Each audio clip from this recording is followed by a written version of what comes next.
Bamwe mu bazunguzaje aho twabasanze bakorera ubucuruzi ubuyobozi bw'umujyi wa Kigali buvuga ko butemewe n'amategeko, bavuga ko igikomeza kubabera urujijo ari aho ibyo bamburwa n'abashinzwe umutekano bijya. Abakanibaza amaherezo yabyo kuko ngo ntaho bahera, babibaza babibambura bashinja guteza akajagari, umutekano muke n'isuku nke mu mujyi wa Kigali.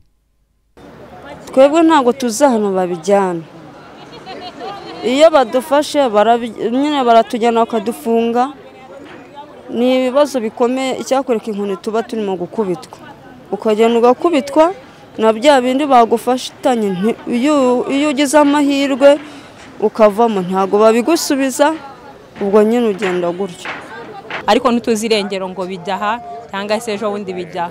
Nk'ubu ngubu wenda nk'ubu ari ukuntu bazabakanyambura nk'umwenda, ariko muri make nitumenya irengero ngo bijya ngaha cyangwa se bigarukira. Birahera ntago tumenya ahantu bijya, ubwo nyine iyo bakurekuye yenda umaze yenda igifungo baba hari bagukatiye nyine urataha, imyenda ntumenya ahantu wayishyize, barabikwambura, nta kintu mugomba kuvugana.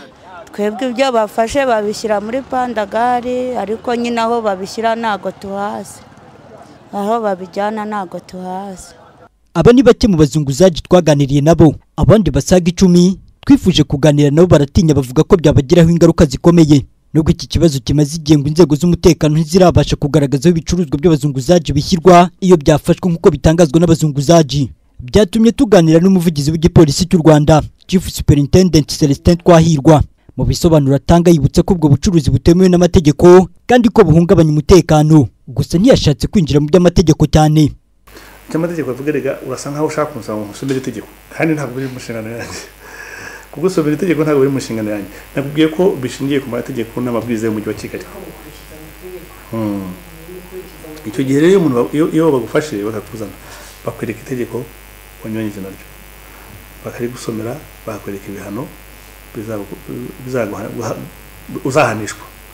Ntabwo rero ntekereza ko uyu munsi turi bugiye gutinda kujyanye n'amategeko cyasobanura n'iki, ahubwo icyo numva wifuza kumenya n'uburyo bikorwamo, aho polisi iza ryari, iza ari uko abantu bari mu mahanda kandi barabwiriwe ngo ntibakawujyemo bakanga bakawujyamo. Nyuma yo kumva urujijo abazunguzaji baterwa no kuba batazi aho ibicuruzwa byabo bamburwa bibiko n'ababibambura, twanashatse umwe mu bahugukiye iby'uburenganzira bwa muntu, umunyamategeko Laurent Nkongori. Mu bisobanuro atanga yemeza ko ibikorwa byaba binyuranyije n'amategeko habaye nta tegeko bishingiyeho. Ku bindi bagiye no kuvuga ko umuzunguzaji no kuvuga umuntu uriho ucuruza mu buryo budakurikije amategeko, niyo babifata bakamwigisha uko yakagombye kwitwara mu bijyanye n'amategeko y'igihugu, mu bijyanye n'umujyi wa Kigali, bagombaga kubifata, ariko mu gihe bamara kumwigisha cyangwa amaze kugezwa mu kigo ngororamuco runaka bakamusubiza ibye. Nta tegeko rihari kuvuga ngo bitwaye burundu, kuko ntawavuga ko inkomoko y'ibyo bintu yayivanye ku cyaha, kuko urebye no mu mategeko dufite icyaha cyitwa ubuzunguzaji muri code penale, mu mategeko y'u Rwanda nta kibamo, nta gihari. Ahubwo no kuvuga ngo yacuruza mu buryo budakurikije amategeko, iyo niba agomba kwishyura umusoro ntawishyure, ibyo ni ikindi kibazo cya Rwanda Revenue Authority bawufatira kuko wakugura kugira ngo wishyure umusoro.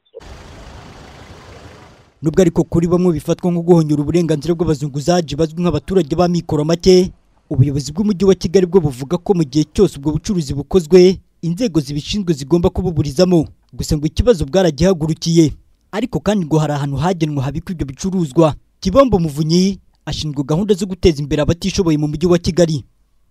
Iyo bifashwe bishyirwa mu bubiko bwabugenewe, akenshi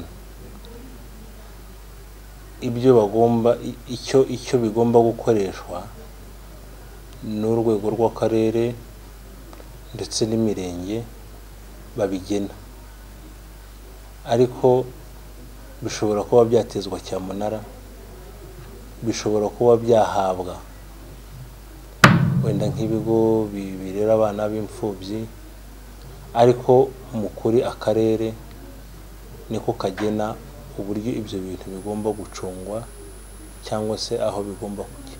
ntabwo tuba twarenze ku itegeko nshinga, ahubwo wa wundi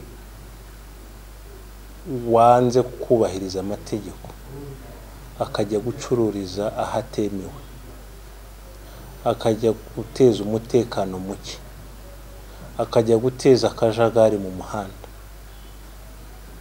uwo nguwo ni uba wakosheje. Ni ikibazo rero nta hantu dufite tuvugira, nta n'utuvugira. Mu gihe abazunguzaji bakomeza kwibaza uburyo bamburwa bibi iyo bafatiwe muri ubwo bucuruzi, ubuyobozi bw'umujyi wa Kigali buvuga ko butemewe n'amategeko. Twatega amaso umuti ushobora kuzatangwa na gahunda zinyuranye ubuyobozi buvuga ko buzakomeza gushyiramo imbaraga kugira ngo ikibazo cy'abazunguzaji n'ibigishamikiyeho bibashe gukemuka. Florent Dutiye, TV10.